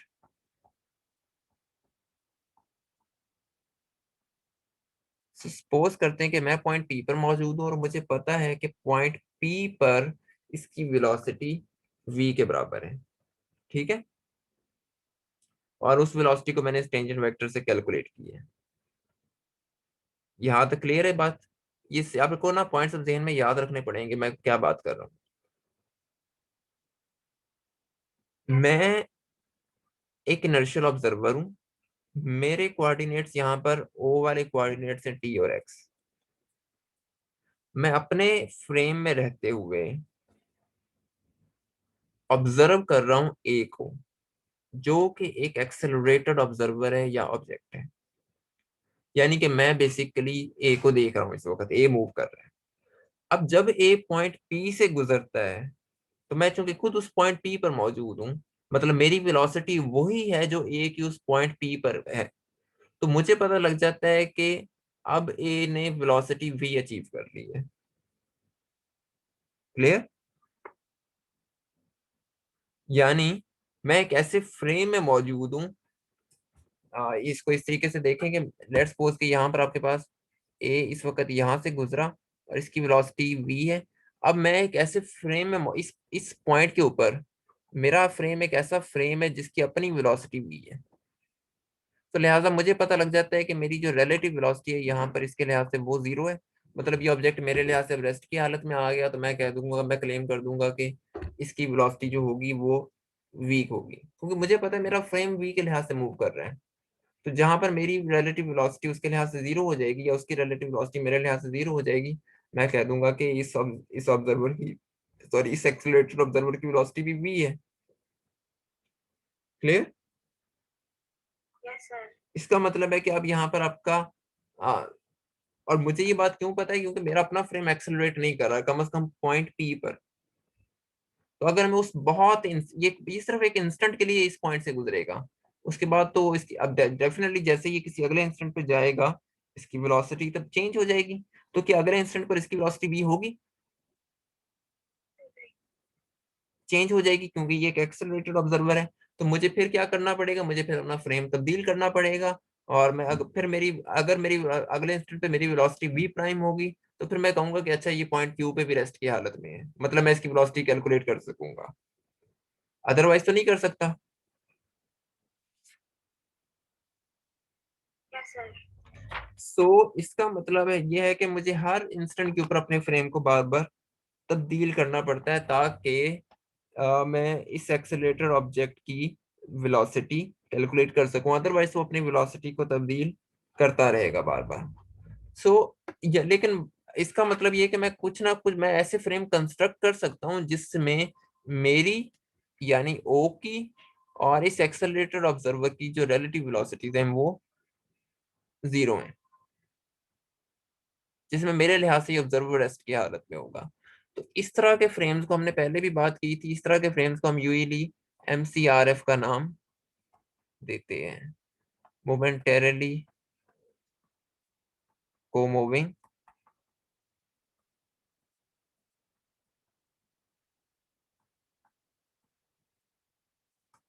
Frames.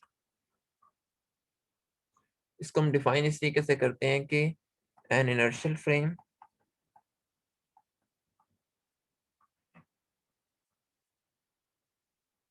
Where for an instant, ये चीज याद रखें,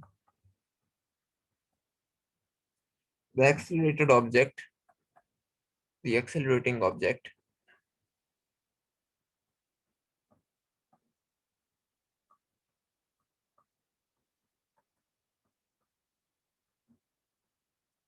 observer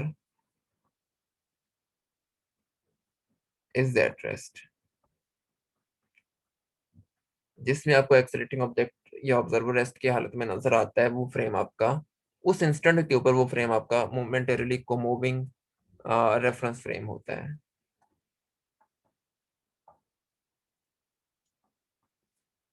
अच्छा, इसको और भी बहुत सारे नाम, इसके और भी कुछ नाम है, मसलन इसको हम कोमूविंग फ्रेम भी कहते हैं मुख्तलिफ बुक्स में।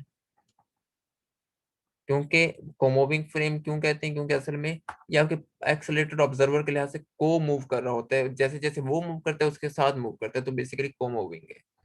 उसके अलावा इसका एक और बड़ा एक मशहूर नाम LIF भी है। इसको लोकल इनर्शियल फ्रेम्स भी कहा जाता है। इसको लोकल अब ये यहाँ पर जो लोकल का वर्ड है ना, ये एक टेक्निकल टर्म है जो फिजिक्स में, खासतौर पे क्वांटम मैकेनिक्स और रिलेटिविटी में बहुत ज्यादा इस्तेमाल होती है। लोकल का मतलब ये कि अगर आपने इस पॉइंट पी के ऊपर कोई फ्रेम कंस्ट्रक्ट किया है, तो वो सिर्फ इस पॉइंट पी के ऊपर वैलिड है। जैसे ही आप पी को क्रॉस करेंगे, वो जो फ्रेम आपका होगा वो चेंज हो जाएगा। लेकिन जब तक आप पॉइंट पी पर हैं, तो वो फ्रेम आपका कांस्टेंट वेलोसिटी से मूव कर रहा है, यानी कि इनर्शियल है। ठीक है। Yes sir. So that's why आप इस फ्रेम, इनर्शियल फ्रेम को लोकल इनर्शियल फ्रेम भी कह रहे हैं। हाँ, अगर वो फ्रेम ऑफ रेफरेंस इस पूरी ट्रेजेक्टरी के लिए होल्ड कर रहा हूँ, फिर वो एक ग्लोबल इनर्शियल फ्रेम होगा। जैसे अगर हम यहाँ पर, हम जिस फ्रेम की बात कर रहे हैं यहाँ पर इस वर्ल्ड लाइन के अंदर, ये जो आपका फ्रेम है, ये क्योंकि सारे पार्टिकल कांस्टेंट वेलोसिटी से मूव कर रहे हैं, तो लिहाजा यहाँ पर आप एक ग्लोबल ग्लोबल फ्रेम कंस्ट्रक्ट कर सकते हैं, टी और एक्स, और वो आपको हर पॉइंट के ऊपर उसकी ट्रेजेक्टरी निकाल के दे देगा। लेकिन यहाँ पर ऐसा नहीं है। यहाँ पर आपको हर पॉइंट के ऊपर एक different frame of reference construct करना पड़ेगा। ओके। सो इस चीज को जहन में रखते हुए, अब लेट्स सपोज कि मैं किसी इंस्टेंट पर चूज करता हूँ कि मैं अब एक्सीलरेटर ऑब्जर्वर के MCRF में जाना चाह रहा हूँ। सो उस MCRF में मेरी वेलोसिटी क्या होगी? मेरी वेलोसिटी असल में उस एक्सीलरेटर ऑब्जेक्ट के प्रॉपर टाइम के बराबर होगी।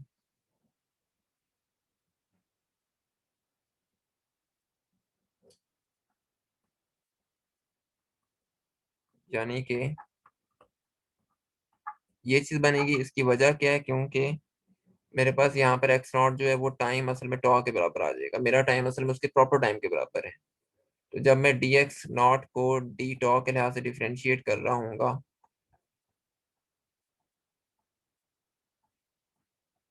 मुझे क्या मिलेगा? 1 मिलेगा। ठीक है।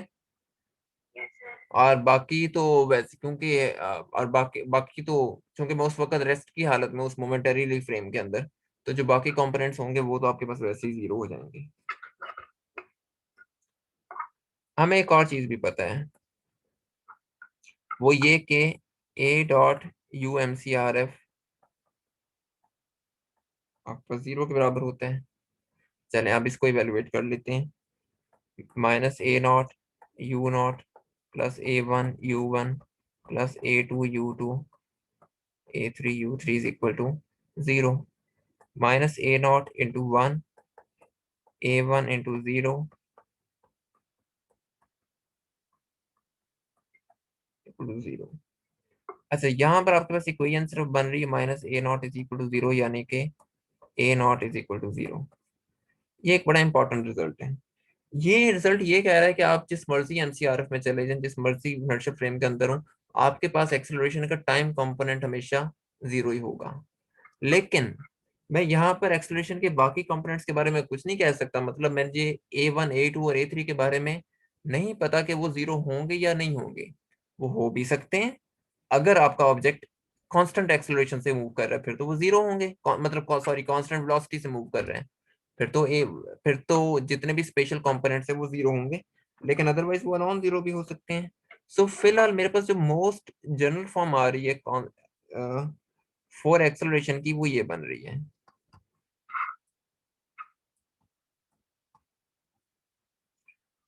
यानी कि टाइम कंपोनेंट हमेशा 0 होना ही होना है, किसी भी फ्रेम में आप हो। लेकिन बाकी जो स्पेशल कंपोनेंट्स है वो 0 हो भी सकते हैं, वो नहीं भी हो सकते। अगर तो ऑब्जेक्ट एक्सेलरेटेड नहीं है, फिर तो वो 0 हो जाएंगे। और ये बेसिकली आप स्पेशल रिलेटिविटी वाले फ्रेम में, इनर्शियल फ्रेम के अंदर है। लेकिन अगर आपका ऑब्जेक्ट एक्सेलरेटेड है, तो फिर आप उसको डिस्कस, हाँ, तो फिर आपके ये कंपोनेंट्स नॉन जीरो होंगे। क्लियर यहाँ तक बात? Yes sir. अच्छा, अब ये थोड़ी सी बात आपको कंफ्यूज नहीं कर रही कि हम स्पेशल रिलेटिविटी में यूजली बात करते हैं कांस्टेंट वेलोसिटीज की, और अब हम यहाँ पर हमने एक एक्सेलरेटेड ऑब्जर्वर को स्पेशल रिलेटिविटी के मुताबिक डिस्कस किया है। क्या ये स्पेशल रिलेटिविटी इस बात को प्रोहिबिट नहीं करती, मना नहीं करती आपको ऐसा करने से? इससे पहले भी तो किया था। हाँ, तो क्यों किया था हमने? असल में उसकी वजह यह है कि आप स्पेशल रिलेटिविटी आपको इस बात से मना नहीं करती कि आप एक्सेलरेटेड ऑब्जर्वर्स को डिस्कस नहीं कर सकते। आप कर सकते हैं, उनको उनको स्टडी कर सकते हैं, लेकिन आपका अपना फ्रेम एक्सेलरेटेड नहीं हो सकता। सो दैट्स वाई कि जब हम उस ए को डिस्कस करने लगे तो हमने हर पॉइंट के ऊपर एक ऐसे रेफरेंस फ्रेम बनाए जो खुद असल में नॉन एक्सेलरेटेड थे। क्लियर है? Yes sir. सो आप बेसिकली स्पेशल रिलेटिविटी आपको बिल्कुल मना नहीं कर रही कि आप ऐसे ऑब्जर्वर्स को डिस्कस ना करें, आप कर सकते हैं, लेकिन आपको उसके लिए, लेकिन आप खुद एक्सेलरेटेड नहीं हो सकते। मतलब ये नहीं हो सकता कि आप एक्सेलरेटेड आप खुद एक्सेलरेटेड ऑब्जेक्ट हो और फिर आप उसको स्पेशल रिलेटिविटी के मुताबिक डिस्कस कर रहे हो। नहीं, उसके लिए हमें जनरल रिलेटिविटी की जरूरत पड़ती है। वो हम ऐसा ऐसा हम उसी तरफ आएंगे भी कि हमें क्यों जरूरत पड़ती है। लेकिन स्पेशल रिलेटिविटी आपको बिल्कुल मना नहीं करती कि आप एक्सेलरेटेड ऑब्जेक्ट को डिस्कस ना करें, हम कर सकते हैं उनको डिस्कस। हम आप कोई भी गाड़ी जा रही है, कोई भी रॉकेट जा रहा है, हम उसको स्पेशल रिलेटिविटी के मुताबिक बड़ी इजीली डिस्कस कर सकते हैं और यूजली आपको काफी रीजनेबल रिजल्ट्स मिल जाते हैं। तो बहरहाल, यहाँ जो आपने एक्सेलरेशन फिलहाल डिफाइन किया है, ये तीन कंपोनेंट्स आपको मिले हैं असल में, ये असल में सिर्फ एक सिम लूजली स्पीकिंग किसी प्रॉपर लिमिट के अंदर ये आपके पास 3 एक्सेलरेशन के बराबर है।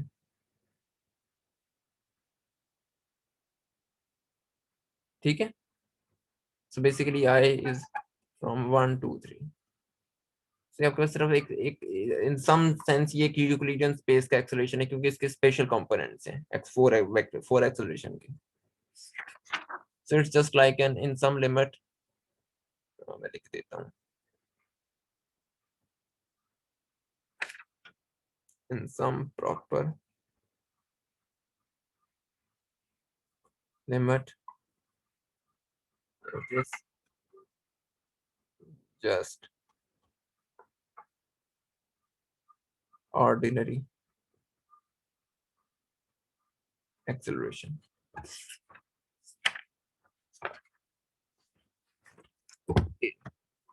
सर ऐसा भी हम ये assume करते हैं कि observer acceleration नहीं है, राइट? बट एक्चुअली नहीं है ना। हाँ, नहीं ऑब्जर्वर, हाँ बेसिकली ऑब्जर्वर को, लेकिन ऑब्जर्वर को फिर हर पॉइंट के ऊपर अपना फ्रेम चेंज करना पड़ेगा। असल चीज ये है कि वो जिस फ्रेम के अंदर कैलकुलेशन कर रहा है ना, उस वक्त वो एक्सेलरेटेड नहीं होना चाहिए।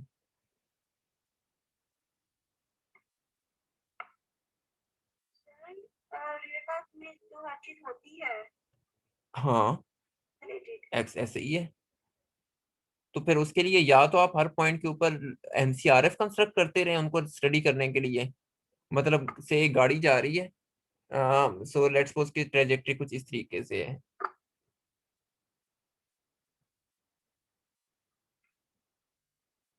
ये उसकी ट्रेजेक्टरी है।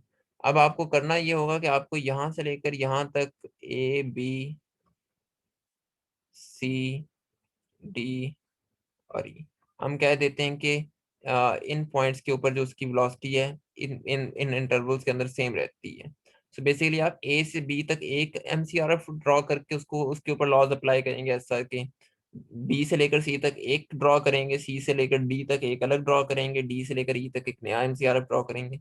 सो आपको फिर हर पॉइंट के ऊपर अपने हर हर जहां पर भी वेलोसिटी तब्दील हो रही है वहां पर एक नया एमसीआरएफ बनाना पड़ेगा। Okay sir.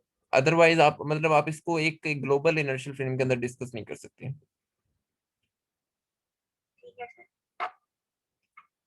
अच्छा, अगर मैं यहाँ पर ये कहूँ कि मेरे पास ये ए जो वेक्टर है ये सारा ही जीरो है, ये फिर किस क्या बात हो रही है? एक्सप्रेशन 0 है एक्सल और वेलोसिटी कांस्टेंट है। और मेरा फ्रेम क्या होगा?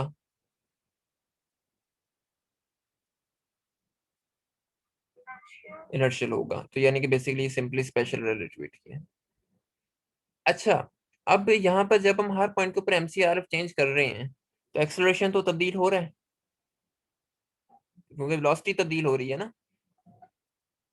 Yes sir. तो एक वो कौन सी क्वांटिटी होगी एक्सेलरेशन की जो तमाम एमसीआरएफ में सेम रहेगी? लेट्स सपोज कि हम यहाँ पर 100 एमसीआरएफ ड्रॉ कर लेते हैं, लेकिन कोई एक क्वांटिटी तो ऐसी होनी चाहिए ना जो 100 के 100 एमसीआरएफ में सेम हो, जिसमें तमाम ऑब्जर्वर्स के इत्तेफाक हो। मतलब वो कहें कि भाई A1 A2 A3 सबके डिफरेंट हैं, लेकिन कोई एक क्वांटिटी ऐसी है जो वो कहते हैं कि सबकी सेम आती है। वो क्या हम कंस्ट्रक्ट कर सकते हैं? सब कुछ है। नहीं, हम इनवेरिएंट क्वांटिटी कैसे कंस्ट्रक्ट करते होते हैं? A.A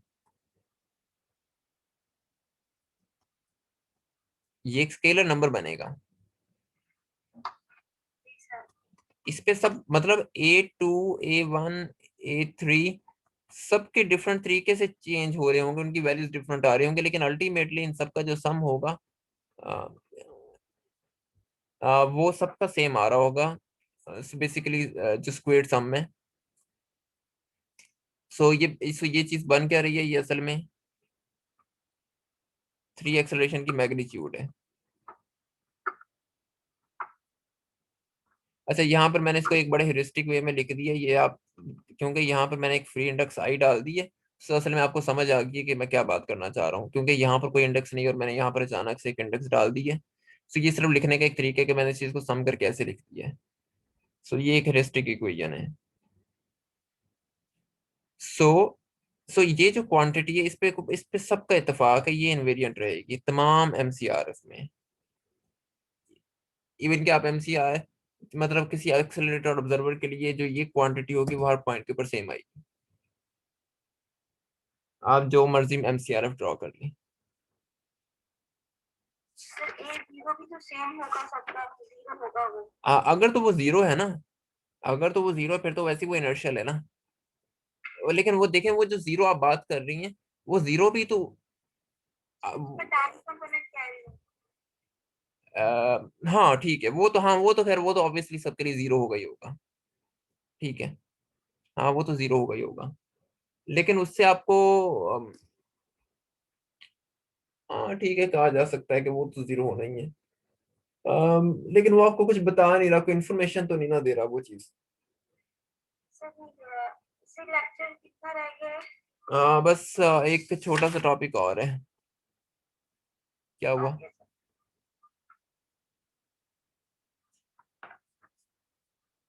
बस हमने एक दो चीजें और डिस्कस करनी है, यूनिफॉर्म एक्सेलरेशन को डिस्कस करना है और फिर इसको वाइंड अप करने लगे हैं। Yes sir. आज आप लोग बहुत थके हुए लग रहे हैं। तो सर 1 बजे सर क्लास भी है मैम। ओह अच्छा, 1 बजे। हम लोग हो जाएंगे 1 बजे से पहले फ्री। सो यूनिफॉर्म एक्सेलरेशन क्या होता है? सो बेसिकली ये किसी तरह, ये एक सम सॉर्ट ऑफ एक कांस्टेंट एक्सेलरेशन है। मिसाल के तौर पर आप किसी, हम इसको डिफाइन इस तरीके से कर सकते हैं कि आप किसी एमसीआरएफ में जाते हैं, वहाँ 4 एक्सेलरेशन मेजर करते हैं और अगले ही मोमेंट पे आपका एमसीआरएफ तब्दील हो जाता है, आप उसमें जाते हैं और फिर उस नए एमसीआरएफ के अंदर 4 एक्सेलरेशन कंप्यूट करते हैं। तो इसी तरीके से अगर आप 100 एमसीआरएफ के अंदर जाके 4 एक्सेलरेशन कंप्यूट कर रहे हैं और उन सब के अंदर आपका 4 एक्सेलरेशन सेम आता है, तो इट मीन्स कि आपका एक्सेलरेशन जो है वो यूनिफॉर्म है। सो यानी कि हम इसको अगर मैं डिफाइन करना चाहूँ तो ऐसे कह सकता हूँ कि if in each एमसीआरएफ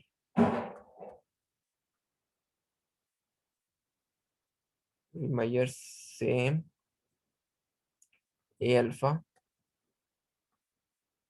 then we call it uniform acceleration. अच्छा, अब आप सपोज करें कि आपके पास एक ऑब्जर्वर है, ये एक ऑब्जेक्ट है, वो किसी यूनिफॉर्म एक्सेलरेशन जी से मूव कर रहे हैं।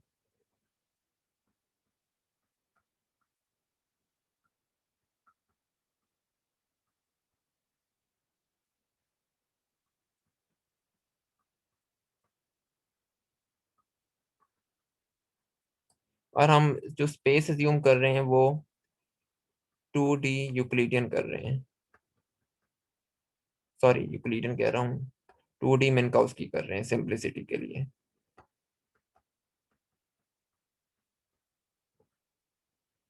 अच्छा, अब वो किसी एमसीआरएफ में इसके एक्सेलरेशन का जो टाइम कंपोनेंट होगा वो 0 हो जाएगा, और जो एक्स कंपोनेंट है, एक ही कंपोनेंट है, वो आपके पास जी है। सो रिमेंबर कि यहाँ पर जो जी है ये आपके पास d²x/d टॉ² के बराबर है, क्योंकि एक ही कंपोनेंट है।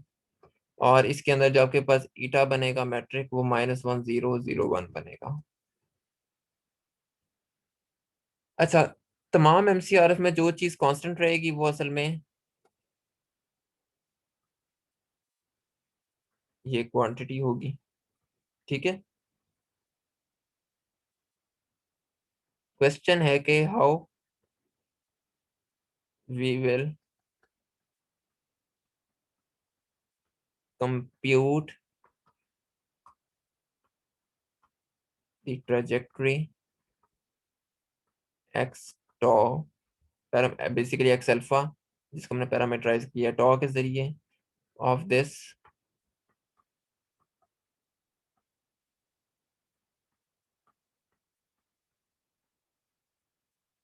Uniformly accelerated observer. ये असल में वही चीज है जो मैंने आपको क्वेश्चन दिया था, आपको एक होमवर्क में, होमवर्क 5 में क्वेश्चन दिया था। अच्छा, अब मैं आपको सिर्फ कुछ हिंट्स दे रहा हूँ, और देन वो सोल्यूशन आप वहां से देख लीजिएगा। आपके पास यू और अल्फा की डेफिनेशंस हैं ऑब्जर्वर की ट्रेजेक्टरी की टर्म्स में। मतलब आपको पता है कि यू अल्फा को हम डिफाइन करते हैं dx अल्फा/d टॉ, और ए अल्फा को डिफाइन करते हैं du अल्फा या d²x अल्फा। मैं एक्स अल्फा इसलिए लिख रहा हूँ क्योंकि यही असल में आपका ट्रेजेक्टरी है। और आपके पास 3 कंस्ट्रेंट्स मौजूद हैं। वो कंस्ट्रेंट्स आपके पास क्या क्या हैं कि u.u=-1 होता है, a.u आपके पास 0 होता है, और जो क्वांटिटी इनवेरिएंट रहती है वो आपके पास यहाँ पर g² के बराबर है। तो आप इनको इस्तेमाल करें, और कुछ कॉन्स्टेंट्स को मैंने सेट 0 कर दिया है, और इन इन डिफरेंशियल इक्वेशन को सॉल्व करें, वो मैंने आपको सोल्यूशन में सॉल्व भी किया हुआ डिटेल से।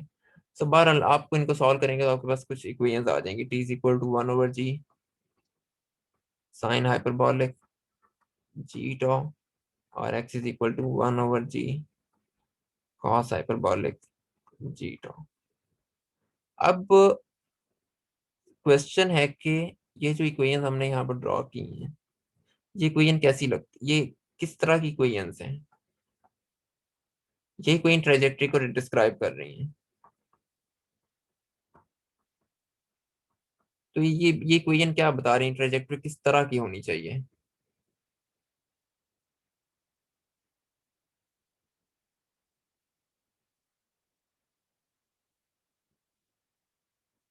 जी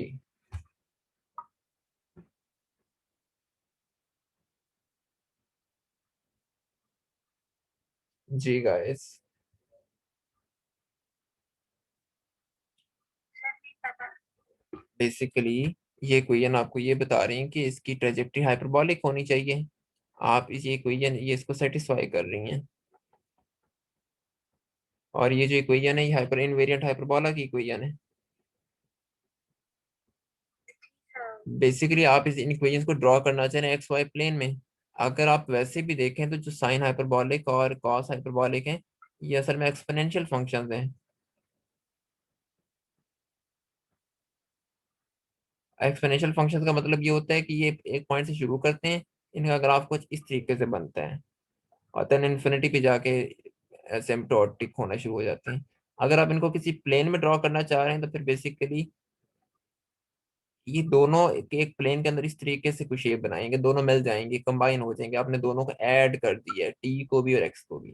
सो बेसिकली एक हाइपरबॉलिक शेप बन रही है।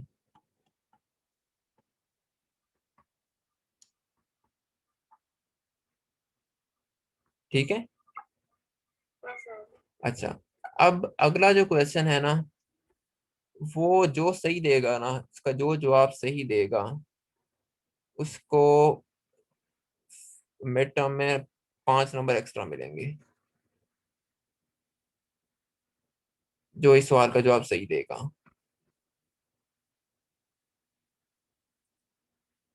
इसी से मुझे अंदाजा हो जाएगा कि आप लोग कितना ज्यादा पढ़ते हैं पुराने चैप्टर्स को।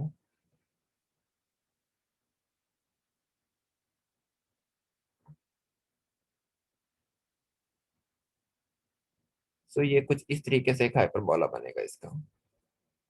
अच्छा, यहाँ पर इसके कोऑर्डिनेट्स हैं एक्स, और यहाँ पर इसके कोऑर्डिनेट्स टी हैं, और हम कह देते हैं कि ये मेरे पास ओरिजिन है और ये मेरे पास कोई पॉइंट ए है।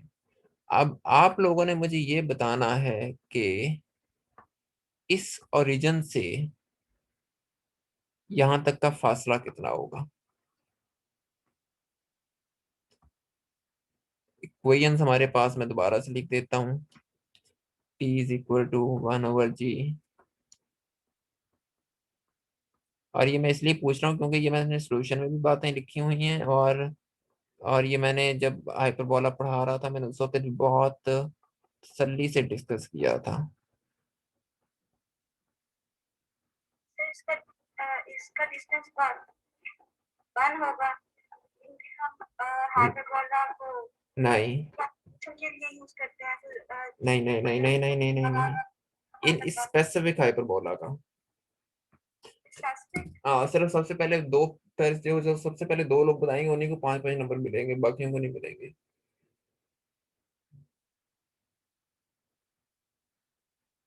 हाँ जी, इस स्पेसिफिक हाइपरबोला का डिस्टेंस क्या होगा। सर वन ही होगा इसका भी। नहीं,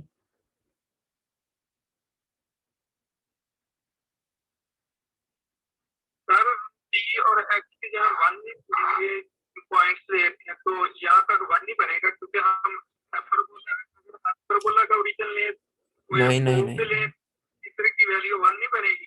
यहाँ पर ये जो कांस्टेंट नंबर आ रहा है 1/g आ रहा है, बेसिकली यहाँ से लेकर यहाँ तक का डिस्टेंस 1/g होगा।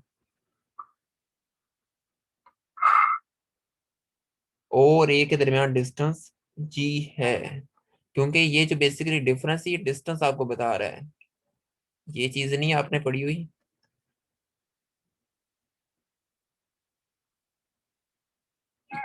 ये डिस्टेंस बताता है आपको।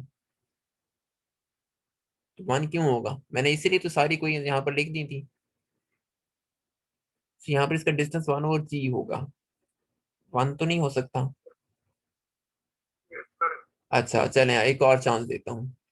यहाँ पर एक पॉइंट, यहाँ पर आप पॉइंट ड्रॉ कर लेते हैं, इस पॉइंट का डिस्टेंस क्या होगा।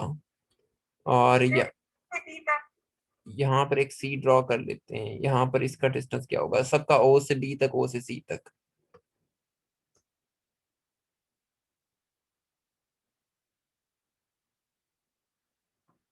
सर इसका भी वन बाई टी ही होगा।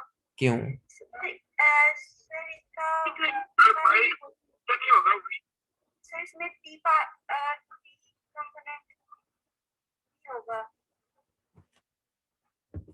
सर इसकी इक्वेशन तो सब पॉइंट्स भी सेम है ना। एक मिनट, सर टी को इधर ले आएंगे जो एक्स स्क्वायर है तो वो बन जाएगा वन। मैं एक पॉइंट यहाँ ड्रॉ करता हूँ, सब को देखने में आसान है। हाँ जी, क्या बनेगा आप बताएं, मैं पहले ड्रॉ कर रहा था।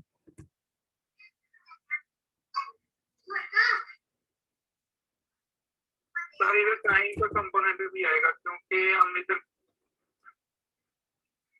जो इक्वेशन सर फोर्थ लिखी हुई है उसके लिए सो पॉइंट बी पर क्या बनेगा डिस्टेंस, वो आएगा या नहीं आएगा, मुझे बस ये बताएं डिस्टेंस क्या आएगा यहाँ पर।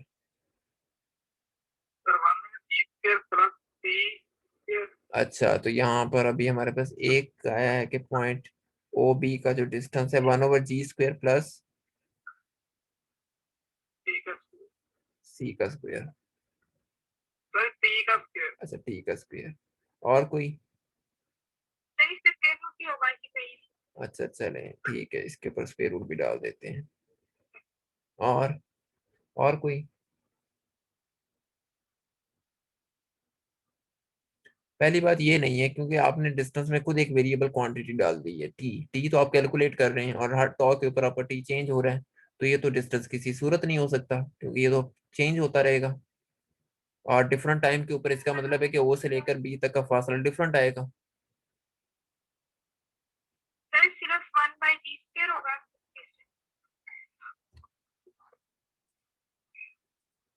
जी जी। अभी किसने, अभी 1/g² किसने कहा था? सर, मैंने कहा। सर, ये कौन है? मैंने पहले कहा। पहले मैंने कहा। अच्छा मैं, नहीं सर। अच्छा मैंने वैसे अभी ये नहीं कहा कि जवाब ठीक है, लेकिन ये है कौन, मैं वैसे पूछना चाह रहा हूँ। सुबह का तो अच्छा सर, अगर तो ठीक है तो फिर मेरे लगा दे, अगर गलत है तो मेरा देख ले।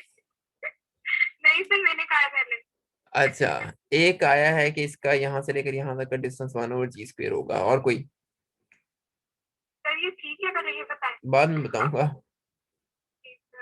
ओ, अगर आप आपने कहा कि टाइम कंपोनेंट नहीं लेते तो फिर यही आएगा, क्योंकि अगर वो वेरिएबल है तो फिर यही आएगा 1/g। साथ साथ कांस्टेंट भी आएगा।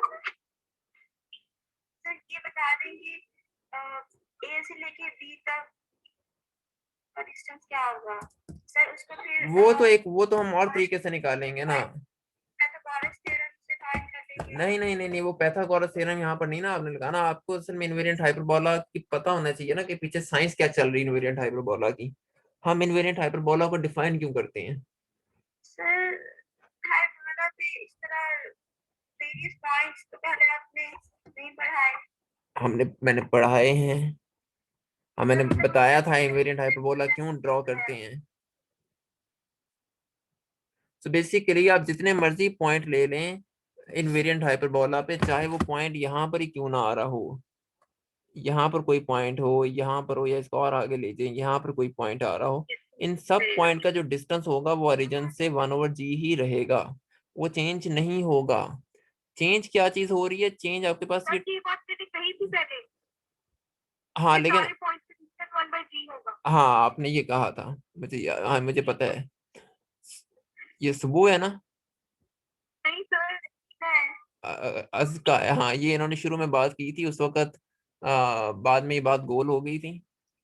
अच्छा, लेकिन अब देखें आपके पास टी और एक्स बार तब्दील होते जाएंगे मुख्तलिफ तरीकों से, इनकी ट्रांसफॉर्मेशन डिफरेंट होती जाएगी, लेकिन कहीं पर भी आपके पास ये क्वांटिटी तब्दील नहीं होगी।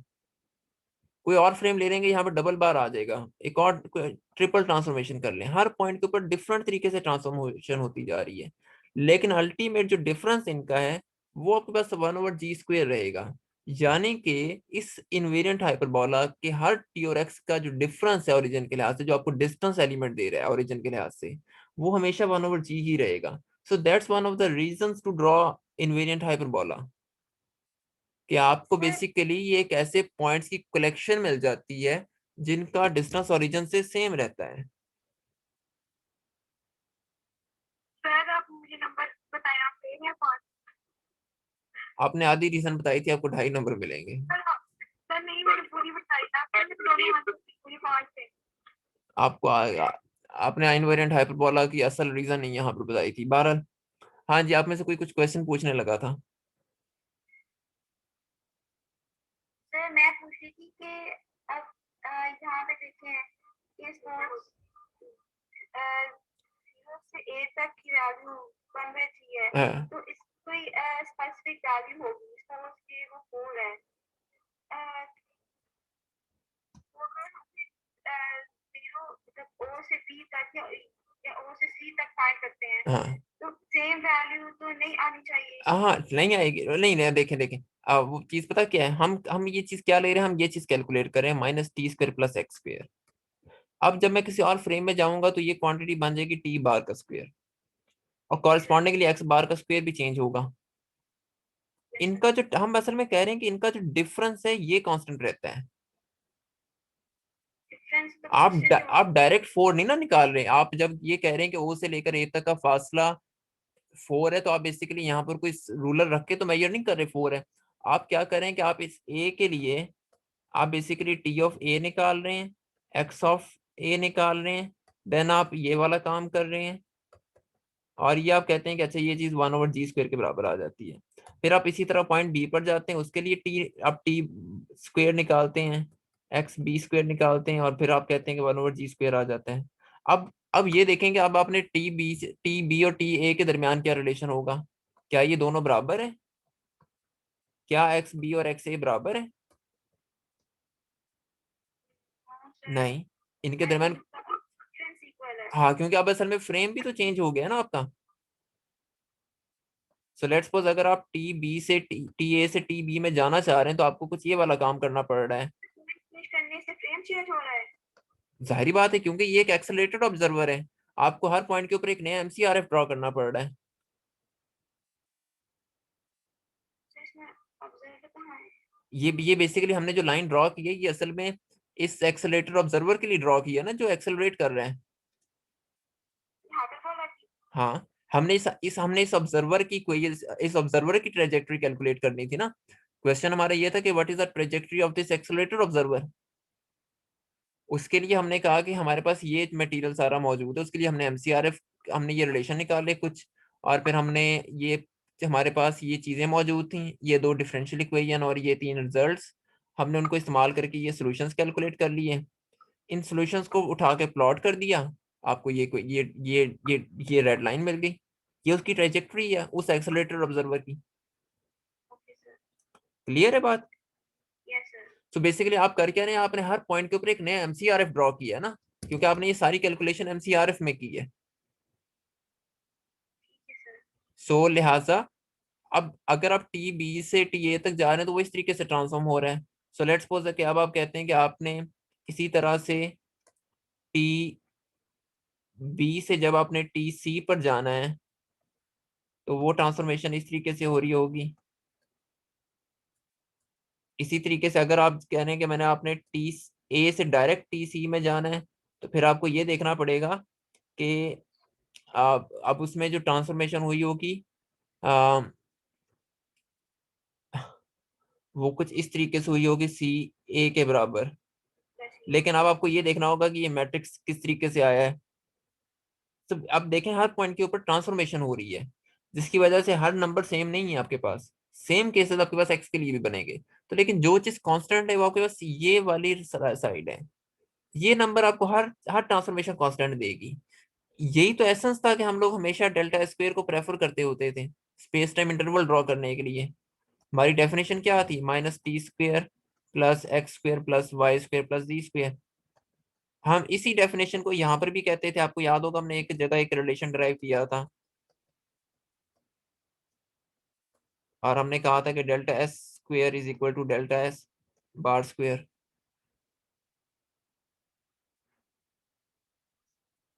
ऐसे ही है ना? Yes sir. तो यहाँ पर भी तो वही बात हो रही है, सिर्फ आपने ऑब्जर्वर जो है वो एक्सेलरेटर ले लिया है। तो समझ आ गया है। सो इट डजंट मैटर कि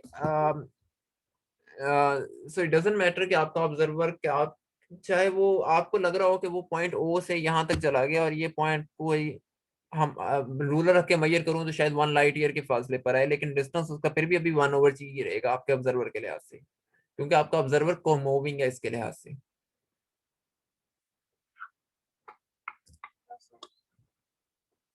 असल में बस इसी तरह के कुछ आइडियाज हैं जो आपको उस हीर वाले क्वेश्चन के अंदर भी अप्लाई करने हैं, और उससे ऊपर वाले क्वेश्चन में भी।